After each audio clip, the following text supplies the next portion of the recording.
Huh. Almost there. I guess we should talk about that. What's going on today, guys? Figured it's time I do this little review, huh? Let's do it.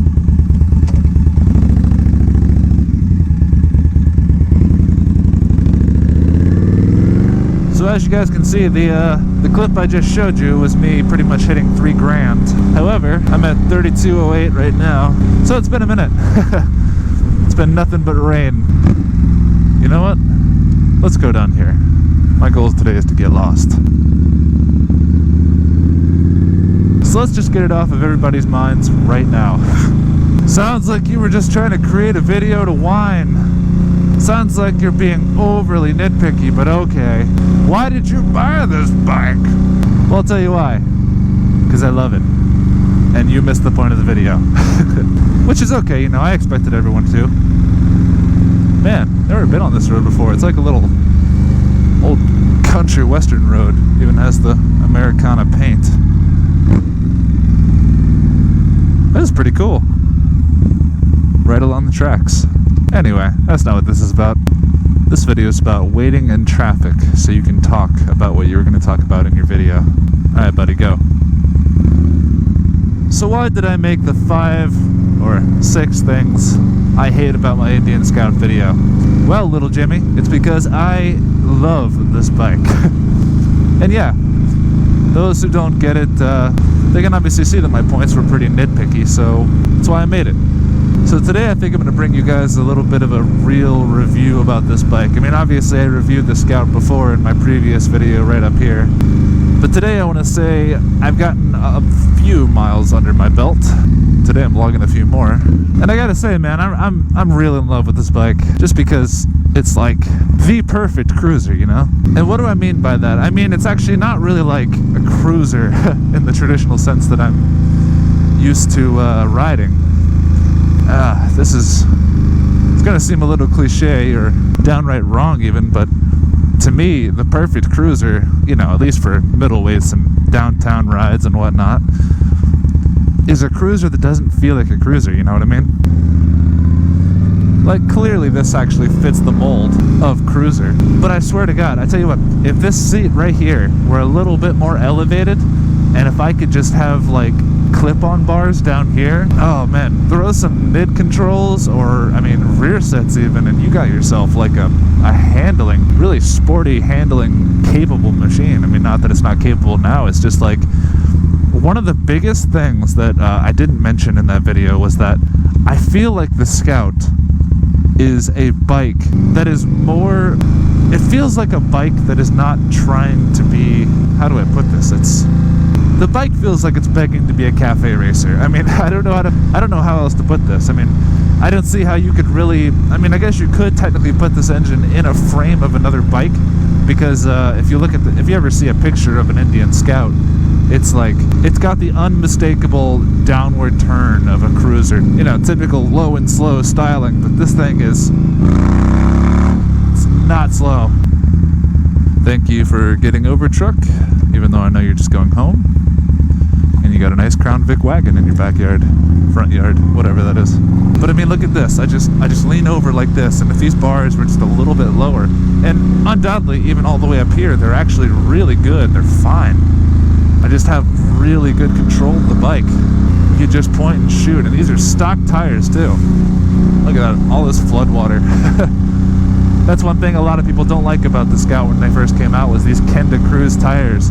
I'm not a big fan of these, as I had these on my last bike, the 1400, as you guys remember. But they perform a lot better than most people think they really do. Like, a lot of people hear the rumor, oh, they're not great in the wet, you know, and I don't do too much wet water riding, but wet water. Can water be wet?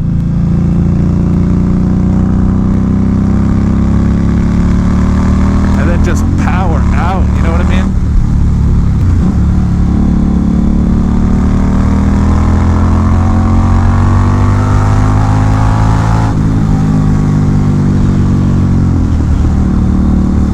It's just ridiculous. Oh, I guess we're going straight because I'm going too fast to turn. I hear the Scout. Oh, shit. That's not a straight. Hello. good brakes.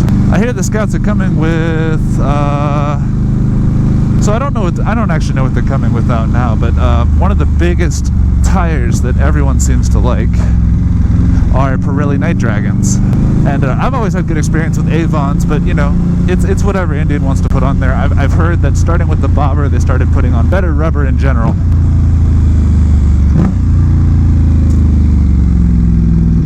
That's a nice little road back here.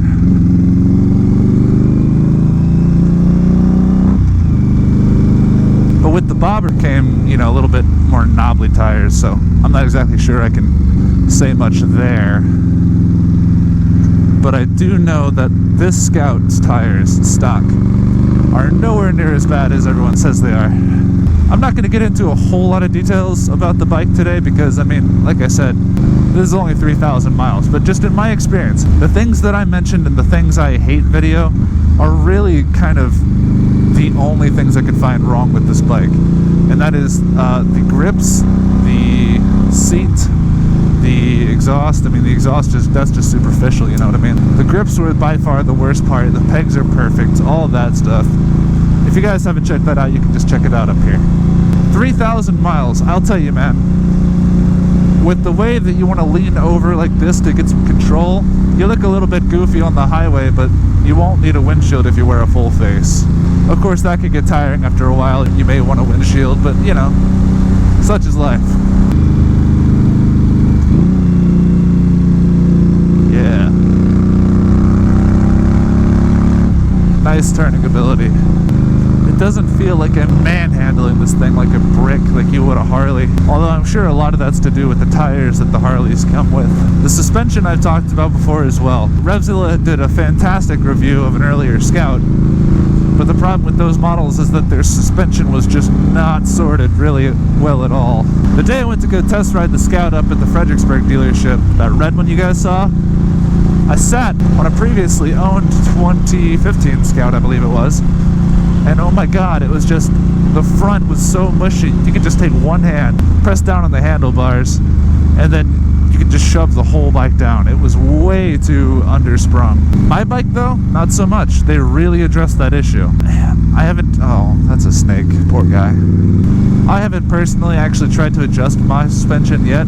So, I mean, it could be better, it could be worse. For the 3,000 miles I've owned it and commuted to work daily on it, I'll tell you what, it's kind of like owning a, and this is going to seem very trite, but it's kind of like owning a Ferrari and going to work downtown in LA traffic.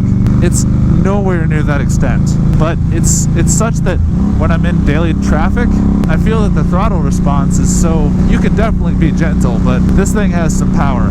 Behind any little punch of that throttle is, it's a little jerky, and that's just when I'm moving. Because you guys can totally see this. This totally translates to YouTube, right? It's torque, man. It's the seat of the pants feel versus the horsepower. This thing may have 100 horsepower, but you feel every second of it when you're just going from stoplight to stoplight. I mean, you gotta realize, look at the competition for this bike. You put this bike in the class next to the Harley Sportster 1200, the Yamaha Bolt. I mean, the Harley has a little bit more power than the Bolt, from what I remember. But this thing has twice the power of the Bolt. And yeah, we're talking about figures like what Indian says from the factory, which is usually measured at the crank, I would assume. So I'm not sure how much I'm making to the wheel right now, but I know it's a hell of a lot more than I've ever had before. You know, not like sport bike difference, but for a cruiser, like I said, this thing is trying to not be a cruiser. If I had the means, I would not hesitate one bit to raise this seat up a little bit, move the pegs back, and move these bars down. Because if I could have my handlebars down here and just lean and have my feet like this, oh my goodness, what a ride that would be. What are some other things I can talk about? 3,000 mile review, let's see. Fuel capacity, most people will complain about that. I get about 100 miles on a tank, which to me is just pretty standard. And for the kind of riding I typically do, which is just back and forth to work and then just back roads like this on a weekend, it's perfect, you know? If I ride all week, I can just be like, oh, well, you know, I guess I'll gas up once a week and then just be fine. off of $7, you know? But yeah, man, 3,000 miles. My tires are still doing fine on tread. The only real recalls these bikes have had are from an early issue where the starter motor somehow would allow engine oil to seep in, and that would eventually start to foul the motor and your bike wouldn't start. So Indian's been really good about issuing that. It's a full recall, I believe. They say if you have as much as a little trouble starting at one point at all, they recommend coming in and replacing it, and they do it free of charge. And of course you can get your 500-mile service in at that point too if you want, if you bought it new like me. Ooh, high water. What are we getting into here? He asked, after just saying what the answer was. I don't see any water. I'm assuming the flooding's gone down quite a bit. So do I have any future plans for the Scout? I mean, yeah, maybe. Further along down the line, once I can get all my samurai stuff out of the way, which is this video series if you guys haven't paid attention to my channel much. Namely, the changes I'm thinking about are actually kind of doing what I said and making this a more sporty handling bike. Right now I got these mini apes on it from Indian. I love these things. They were a little bit to adjust to, but not too bad. Like, the ride home had me already set and ready to go for more. But just the way this thing handles, it's beautiful. I couldn't ask for more. I can't wait to see how this thing does with even better tire tread on it. It carries all of its weight very low. You sit very low. In fact, I want to say the only bike that I've ever ridden that was lower than this one was the Triumph Bonneville Bobber. I got a video of the release party of that over at my local Triumph dealership if you guys want to check that out.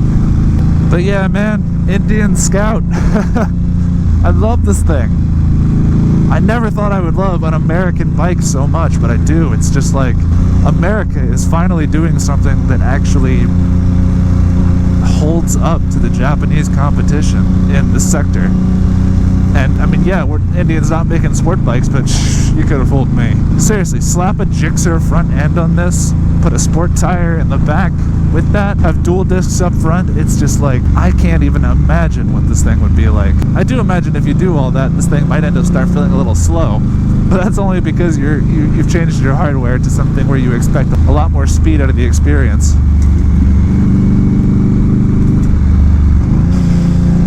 Well guys, I hope you enjoyed this video. I think I'm going to get back to enjoying these just now no longer flooded Virginia back roads. If I've helped influence your decision on looking at one of these bikes and test riding, not even really buying, just try it out, man. This is like one of the best experiences I've ever had on a cruiser. But if I've influenced you in any way on doing that, go ahead and hit the like button for me. That really helps me out. I'd like to start reviewing some more bikes too if you guys would be into watching that. And if you are, just go ahead and hit that subscribe button. Let me know what you think, and I'll catch you guys later.